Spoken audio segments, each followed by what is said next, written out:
Lalu selanjutnya kita masuk ke dalam materi Thread and Deadlock. Secara sederhana, proses adalah program yang sedang berjalan. Ada dua jenis proses. Yang pertama ada proses berat atau heavyweight, yang biasa kita sebut proses tradisional. Lalu yang kedua ada proses ringan yang sering kita sebut thread. Thread adalah unit dasar penggunaan CPU yang terdiri dari beberapa elemen, seperti thread ID, program counter, register set, dan stack. Setiap thread dapat berbagi bagian kode, data, dan sumber daya sistem operasi dengan thread lain dalam proses yang sama. Thread sering disebut juga sebagai lightweight process. Sebuah thread dalam sistem operasi memberikan keuntungan sebagai berikut. Yang pertama ada tanggap, yang berarti multithreading memungkinkan program tetap berjalan meskipun ada bagian yang terblokir atau sedang menjalankan operasi yang sama. Lalu yang kedua ada pembagian sumber daya, yang berarti thread dapat berbagi memori dan sumber daya dari proses yang sama. Keuntungannya, dengan pembagian kode, aplikasi bisa memiliki aktivitas thread yang berbeda meskipun menggunakan alokasi memori yang sama. Lalu yang ketiga ada ekonomis, yang berarti mengalokasikan memori dan sumber daya untuk membuat proses itu mahal. Sebagai alternatif, thread dapat berbagi sumber daya dari proses yang sama, sehingga lebih hemat dalam penggunaan sumber daya. Lalu yang terakhir ada pemberdayaan arsitektur multiprosesor, yang berarti multithreading dapat ditingkatkan dengan penggunaan arsitektur multiprosesor, di mana setiap thread dapat berjalan secara paralel di prosesor yang berbeda. Selanjutnya, thread memiliki beberapa karakteristik penting yang membedakannya dari proses tradisional, antara lain, yang pertama ada pembagian sumber daya. Thread dapat berbagi memori dan sumber daya dari proses induknya. Ini memungkinkan aplikasi untuk menjalankan beberapa aktivitas yang berbeda dengan menggunakan memori yang sama. Lalu selanjutnya ada eksekusi paralel. Thread dapat memungkinkan eksekusi paralel di dalam satu proses. Hal ini berguna untuk mempercepat tugas dan dapat dipecah menjadi bagian-bagian yang dapat dijalankan secara bersamaan. Lalu yang ketiga ada efisiensi.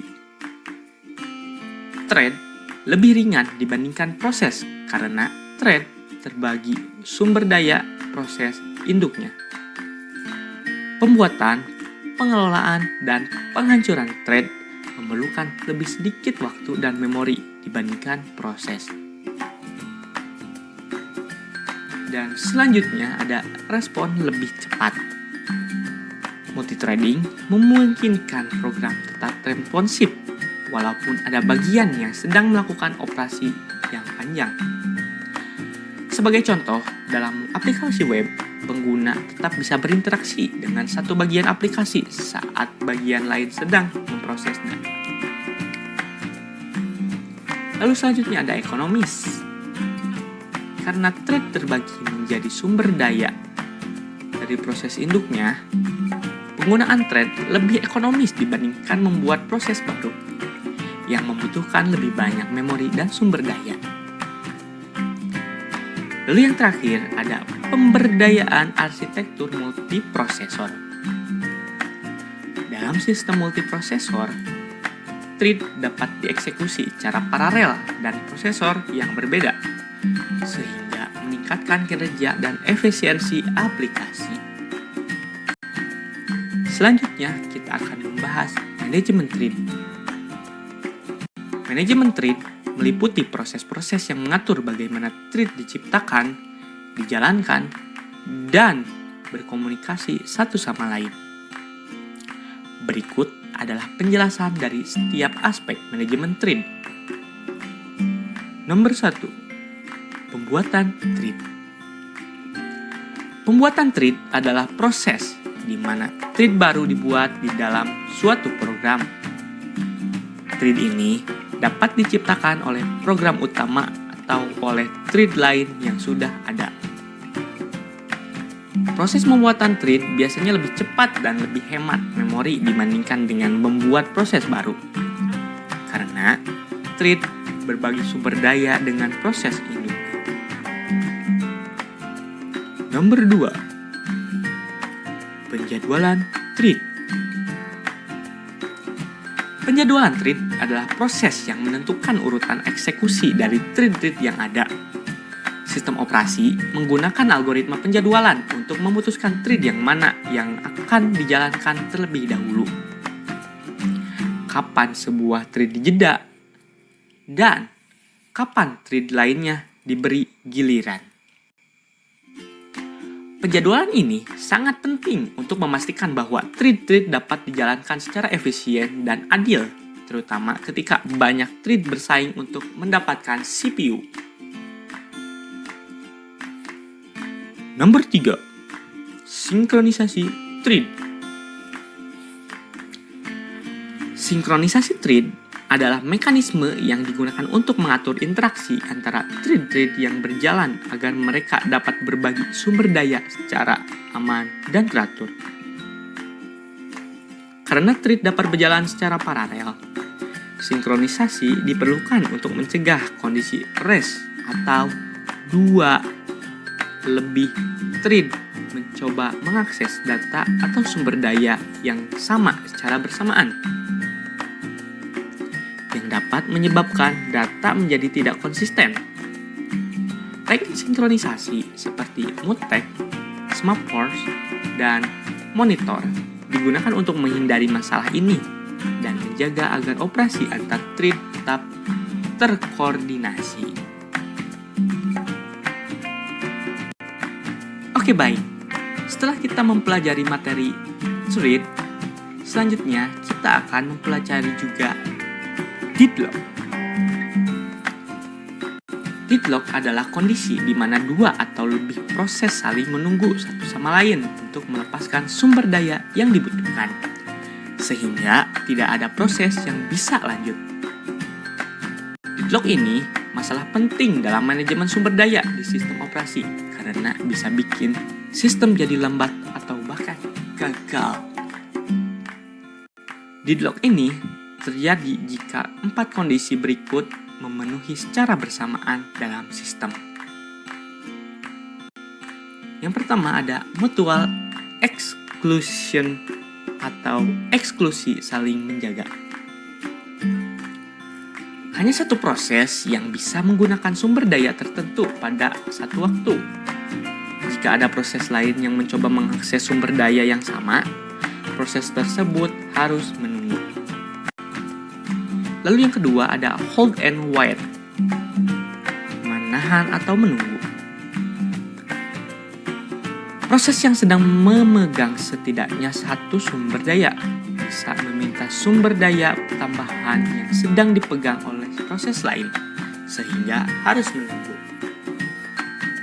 Lalu yang ketiga ada no preemption atau tidak ada pengambil alihan.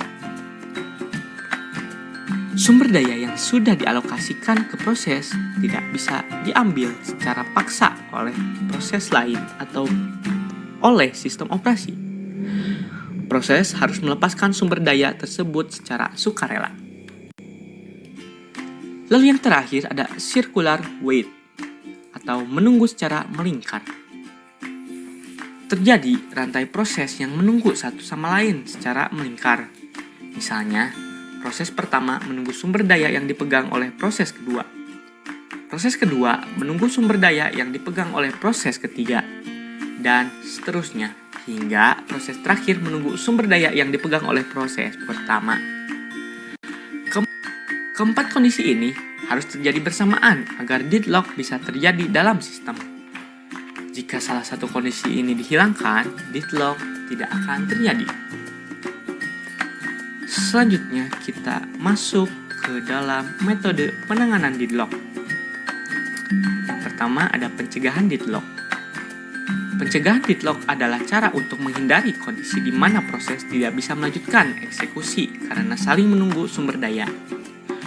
Beberapa cara pencegahannya meliputi: yang pertama, hilangkan status pending download. Proses harus meminta semua sumber daya yang dibutuhkan di awal atau melepaskan sumber daya sebelum diminta tambahan.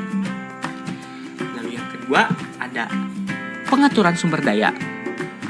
Sumber daya bisa dipaksa keluar dari proses yang sedang memuatnya atau proses di rollback untuk mengurangi waktu tunggu.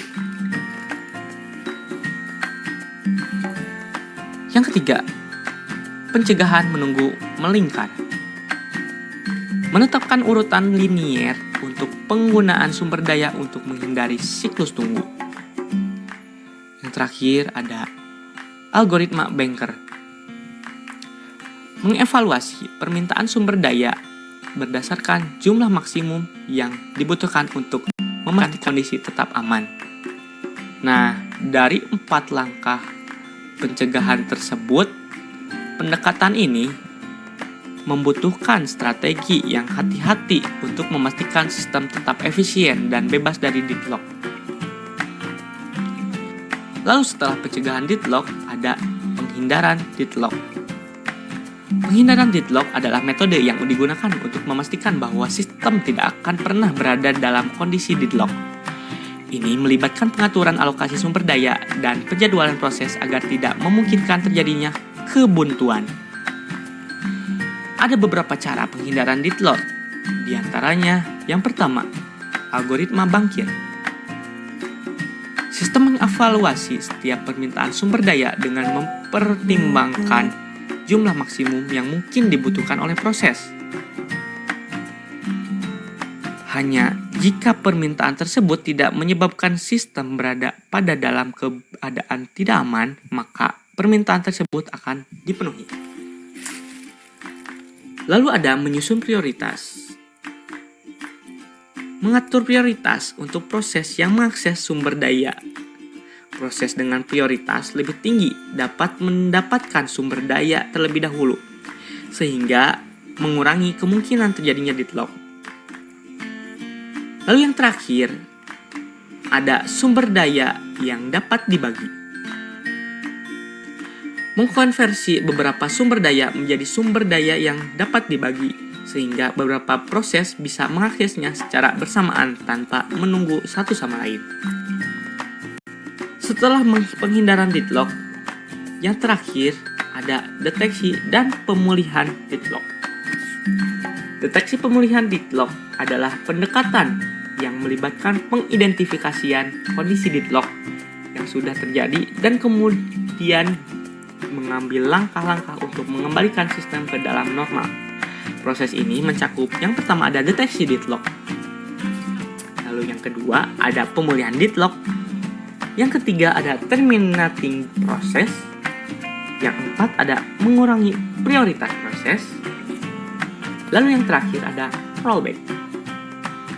Dengan mendeteksi dan menangani deadlock secara efektif, sistem dapat menjaga kinerja dan mencegah kerugian yang lebih besar akibat kebuntuan.